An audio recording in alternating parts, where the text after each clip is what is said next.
নমস্কার সবাইকে। আজকে নতুন একটা ট্রেনিং কুর্তি আপনাদের দেখাতে চলেছি। আশা করি থাম্বনেল দেখে আপনারা বুঝেই গেছেন আজকে কুর্তিটা কেমন হতে চলেছে। আর ভিডিও যদি ভালো লাগে অবশ্যই চ্যানেলটাকে সাবস্ক্রাইব করে দেবেন। আর কোনো রকম কোনো সমস্যা হলে আপনারা কমেন্টে আমাকে জানাতে পারেন। তো সবার প্রথমে এখানে আমরা মাপটা দেখে নিই। ছাতি আছে 10, শেস্ত আছে 14, কোমর আছে 8 ইঞ্চি 2 সুত। আমাদের পাছা লম্বা বা কাটিংটা হচ্ছে 20। আমাদের পাছা সেটা 10 ইঞ্চি 5 সুত বা 10.5 ইঞ্চি। এখানে গলার সামন গলা আছে 6, পেছনের গলা আছে 8। এখানে গলাটা বেশি ডিপ হবে না। এখানে পুট আছে 5.5 ইঞ্চি, ঝুল আছে 25, মোহরা আছে 16। সবার প্রথমে আমরা ঝুলটা নিয়ে নেব। এটা আমরা যেদিকে কাটিং করব, যেদিকে ড্রয়িংটা হবে সেটা অবশ্যই আমাদের জোড়া দিক হতে হবে। আমরা ঝুলটা নিয়ে নিলাম। তারপরে এখান থেকে আমাদের মাপ থাকবে পুটের মাপ। এখানে পুট আছে 5.5 ইঞ্চি।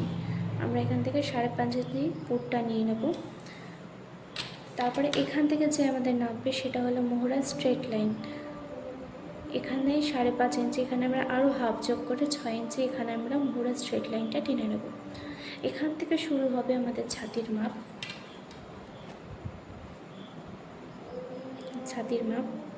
এখানে ছাতি হবে 10 ইঞ্চি। এখানে ছাতি আমরা 10 ইঞ্চি নেব। আর এক্সট্রা এখানে 1.5 ইঞ্চি আমরা সেলাই মার্জিনের জন্য, যদি এক্সট্রা পরবর্তীকালে মোটা হই পাতলা হই মোটা হই যদি, তাহলে পরে আমরা সেটাকে খুলে নিয়ে রাখতে পারি, এক্সট্রা সেলাই মার্জিন। তারপরে আমাদের থাকবে শেস্ত। তারপরে লাইনটা আমাদের থাকবে শেস্ত আমাদের থাকবে 14। এখান থেকে এতটা আমরা 14 ধরে নিই শেস্ত। তারপরে থাকবে আমাদের পাছা।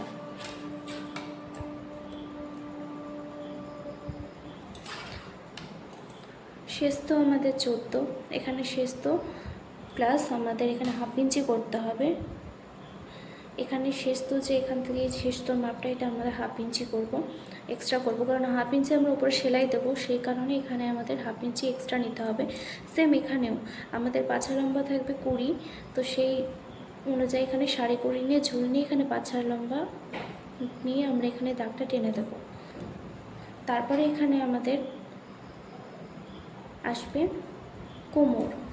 এখানে আমাদের কোমর হচ্ছে 8 ইঞ্চি 2 সুত। তারপরে আমরা 1.5 ইঞ্চি সেলাই মার্জিনের জন্য নিয়ে এই দাগ দুটোকে আমরা এভাবে মিলিয়ে দেব।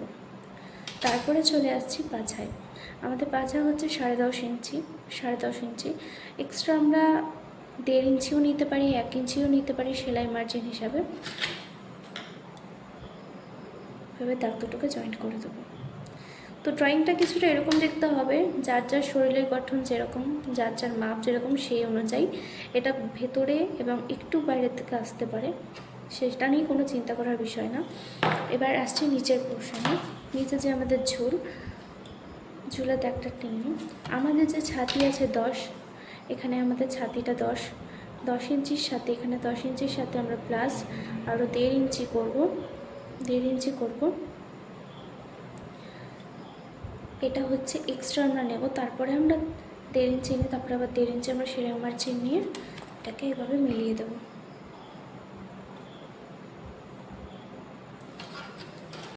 এখান থেকে আমরা গলার চওড়াটা নিয়ে নিলাম 2.5। এখানে 6 ইঞ্চি 6.5 ইঞ্চি নিয়ে আমরা হাফ ইঞ্চি যোগ করবো, যেহেতু উপরে আমাদের হাফ ইঞ্চি সেলাই মার্জিন যাবে। নিয়ে আমরা একটা বক্স করব। এটা আমাদের সামনে চৌকো গলা হবে এবং পেছনেও চৌকো গলাই হবে। তো চলে আসুন এবার পেছনের পার্টে ঠিক সেম। আমরা প্রথমে ঝুল নিয়ে নেব। ঝুলের পর আমরা যেভাবে পুট নিয়েছিলাম, পুট 5.5, মোহরা স্ট্রেট লাইন আমরা 6.5 ইঞ্চি মতো, এখানে 5.5 আর এখানে আমরা 6 ইঞ্চি নেব। 6 ইঞ্চি নিয়ে এখান থেকে আমরা ছাতির লাইনটা টেনে নেব। ছাতির এখানে হবে 10, 1.5 ইঞ্চি আমরা এক্সট্রা। আর এখান থেকে 1 ইঞ্চি উপরে আমরা একটা দাগ তুলব। সেই দাগটাকে আমরা এভাবে শেপ দিয়ে আর্মহোলের বা মোহরার শেপটা আমরা দিয়ে দেব। সেম সামনের পাটেও সেরকমই 1 ইঞ্চি উঁচুতে একটা দাগ দিয়ে আমরা এখান থেকে মোহরার শেপটা দিয়ে দেবো। এবার আসছি নিচের লাইনে। নিচে ঠিক 3.5 ইঞ্চি নিচে, ঠিক 3.5 ইঞ্চি নিচে সেম আমাদের ছাতি যে 10 ছিল, সেম আমরা 10 ইঞ্চি নিয়ে আরও 1.5 ইঞ্চি এভাবে সেলাই মার্জিন নিয়ে এভাবে পুরো বক্সটা করে দেবো। এটা পেছনের পার্ট।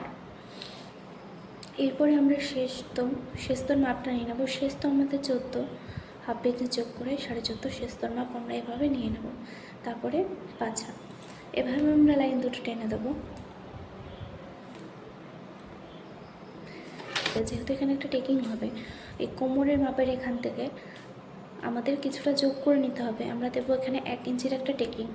তো এখানে 8 ইঞ্চি 2 সুত, 2 সুতের সাথে আমরা যোগ করব 1 ইঞ্চি, তাহলে আমাদের থাকবে 9 ইঞ্চি 2 সুত। এখান থেকে আমরা 9 ইঞ্চি 2 সুতে একটা দাগ দিয়ে দেবো। দিয়ে 1.5 ইঞ্চি যেমন সেলাই মার্জিন তেমন নিয়ে এখান থেকে আমরা দাগটাকে এভাবে মিলিয়ে দেবো। এরপরে চলে আসছি আমরা পাছা আছে আমাদের এখানে 10.5 ইঞ্চি। তো এখানে আমরা 10.5 ইঞ্চি নিয়ে এখানে 1 বা 1.5 যে যতটা মুড়বেন, এর বেশি যাবেন না, 1 ইঞ্চি বা 1.5 ইঞ্চির মতো রাখবেন। এরপরে আসছি নিচের লাইনে ঠিক ছাতি আমাদের 10 ইঞ্চি, তার সাথে আমরা 1.5 ইঞ্চি যোগ করব। যোগ করে এখানে আমরা আরও 1.5 ইঞ্চি এক্সট্রা রাখবো এটা মোড়ার জন্য। দিয়ে দাগগুলোকে আমরা এভাবে মিলিয়ে দেব।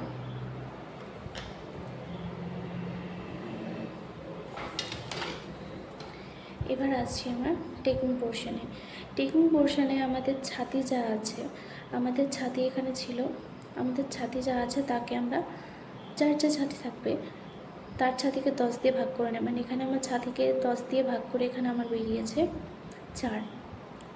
তো এই নিচেই এখানে 4, উপরে লাইনে 4, মানে এই যে ছাতির লাইন আর এই যে কোমরের লাইনের মিডিলে যে দাগটা টেনেছি 3.5 ইঞ্চি নিচে যে দাগটা টেনেছি সেই লাইনে 4 ইঞ্চি এবং নিচে 4 ইঞ্চি দিয়ে আমরা এখানে একটা খোপ করে নেব। এবার এই যে দাগটা আছে নিচে কোমরের কাছে, এখান থেকে আমরা 1/2 ইঞ্চি নেব, এখান থেকে 1/2 ইঞ্চি নেব টেকিংয়ের জন্য। এবার টেকিংটা কোথায় মেলাবো? টেকিংটা মেলাবো এই যে এই ওপরের লাইন থেকে ঠিক 1.5 ইঞ্চি মতো নিচে আমরা একটা দাগ দেবো। এটা সব রকম মানে সব সাইজের জন্য এটা কম্পালসারি, সবাইকে দিতে হবে। 1.5 ইঞ্চি নিচে একটা দাগ দেবো, দিয়ে এখানে টেকিংটা এইভাবে আমরা মিলিয়ে দেবো। এবার আসছি নিচের পোর্শনে সব রকম ছাতি মানে সব রকম সাইজের জন্যই 3.5 ইঞ্চি আমরা কত যাব 3.5 ইঞ্চি নিচে, 3.5 ইঞ্চি নিচে আমরা দাগ দিয়ে এভাবে টেকিংটাকে মিলিয়ে দেবো। ব্যাস হয়ে গেল। এবার এই যে মিডল পোর্শনটা, এখান থেকে আমরা লুপগুলো বানাবো যার মধ্যে থেকে দড়িগুলো পাস করাবো। আর এই উপরে 2.5 ইঞ্চি নিয়ে, যে পেছনের গলা আমাদের 8 হবে, এখানে 8.5 নিয়ে এরকম একটা বক্স আমরা রেডি করে দেবো। উপরে 2.5 ইঞ্চি, নিচে 3 ইঞ্চি, যাতে একটুখানি ছড়ানো হয় গলাটা, তার জন্য 3 ইঞ্চি নিয়ে গলার শেপটা দিয়ে দিলাম। তো কেমন লাগলো, বোঝাতে পারলাম কি না অবশ্যই বলবেন কমেন্টে। ভালো লাগলে চ্যানেলটা সাবস্ক্রাইব করবেন। আর